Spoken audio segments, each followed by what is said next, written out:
WHO memprediksi corona sejak awal Maret, dikatakan bahwa awal April akan mencapai 1 juta di dunia ini yang terpapar virus corona. Dan akhir Juni, 2 bulan dari sekarang, akan terpapar 10 juta manusia. Ini sebuah kegilaan yang nyata. Membaca informasi ini, di sini saya terdiam lama, sangat lama. Saya berpikir, merenung, buku-buku bacaan saya 3 minggu terakhir ketika stay at home ada 8 buku. Seperti tentang the origin, asal muasal, tentang bioengineering, tentang algoritma teknologi, langsung melintas cepat di kepala saya. Kembali ke cerita dalam video sebelum ini di mana saya mengatakan global economy di reset, di restart. Siapa yang mau meriset itu semua? Siapa yang diuntungkan oleh itu semua? Maka mata saya tetap ke kelompok The Have, Bilderberg, dan orang di belakang mereka. Kita semua tahu untuk mengendalikan dunia, kita harus punya sesuatu yang didominasi. Awalnya saya pikir negara yang akan mereka mainkan. Sekarang mereka akan memainkan dengan sistem. Dunia akan diubah dengan algoritma, dengan bioteknologi, dengan rekayasa engineering teknologi. Semuanya termasuk kertas, saham, surat berharga, dan mineral precious metal. Semua akan diubah. Kata-kata Trump yang mengatakan kami tidak punya emas yang cukup. Baru-baru ini dikutip majalah Forbes. Membuat saya berpikir hal yang baru. Apa hubungannya dan apa yang akan terjadi? Oke, kita mundur sedikit ke zaman sebelum Keynesian. Sebelum 1930, itu adalah periode sebelum Keynesian, uang atau money itu hanya pelumas transaksi. Money is just greasing the transaction. Uang sebelum itu gak dipuja seperti sekarang, gak ditakuti seperti sekarang, gak dijaga seperti sekarang. Uang ya hanya pelumas, pelancar, mempermudah sebuah transaksi saja. Uang di zaman Keynesian jadi bukan saja pelumas transaksi, tapi menjadi komoditas, menjadi papers, menjadi jaminan, menjadi surat hutang. Akhirnya menjadi benda yang harus dikontrol keberadaannya dengan bank sentral. Ada nilai turun naiknya inflasi, dipuja, ditakuti, dikasih syarat, persis sesajen, dan lain sebagainya. Uang mendadak menjadi ada rumus fisikanya. Uang mendadak jadi ada rumus matematikanya. Bukan lagi pendukung sektor real uang itu. Bukan lagi pendukung sektor produksi. Bukan juga kebutuhan pasar. Namun bisa nggak ada urusan dengan sektor real. Uang bisa diterbitkan dari angin kek, dari perang kek, dari penyakit kek. Pokoknya uang adalah solusinya. Sebagai penganut New Economic Model yang gencar dipromosikan di dunia sejak 2009, maka kaum yang percaya MMT itu menyebut dirinya kaum ekonom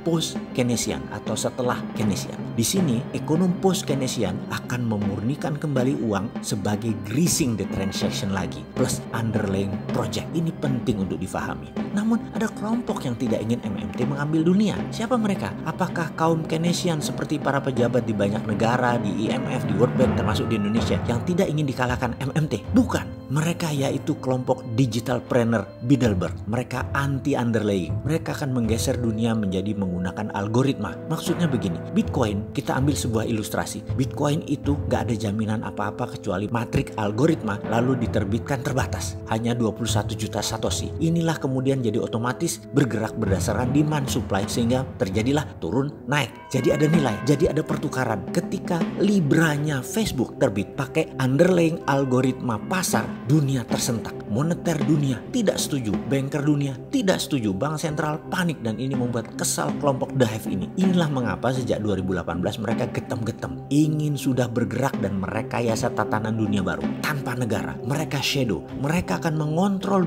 digital dunia. Bilderberg itu mengkonsolidate Instagram, IG, Facebook, Google, YouTube, TikTok, Twitter, Amazon, Alibaba, dan panjang lagi list teknologi yang gak selesai 20 lembar tulisan. Makanya seperti dalam video sebelum ini, merubah sistem harus decoupling masa lalu, keterputusan dengan masa lalu, seperti dunia sebelum perang dunia pertama dengan sistem kolonialismenya. Setelah dunia berubah total, lalu antara setelah perang dunia pertama sampai perang dunia kedua, dunia beda dengan setelah perang dunia kedua, seperti yang kita alami saat ini. Setelah perang dunia pertama itu putus, bukan reformasi, bukan transformasi, beda, putus. Dan ketika virus corona disebar di tahun 2019 akhir, kemarin yang diperkirakan akan mematikan 30 juta umat manusia, seperti prediksi Bill Gates di tahun 2018, akan memapar separuh penduduk dunia. Apakah ini tidak akan terjadi demi decoupling keterlepasan dengan masa lalu? Untuk meriset dunia perlu perang, dan kali ini perang biologi. Manusia melawan virus. Dunia at war time sekarang. Masih nggak paham juga, masih perlu IMF, masih cari utangan, masih mikirin ekonomi. Ini survival mode. Kalau Anda pejabat sekarang, pikirkan survival of the nation. Virus merubah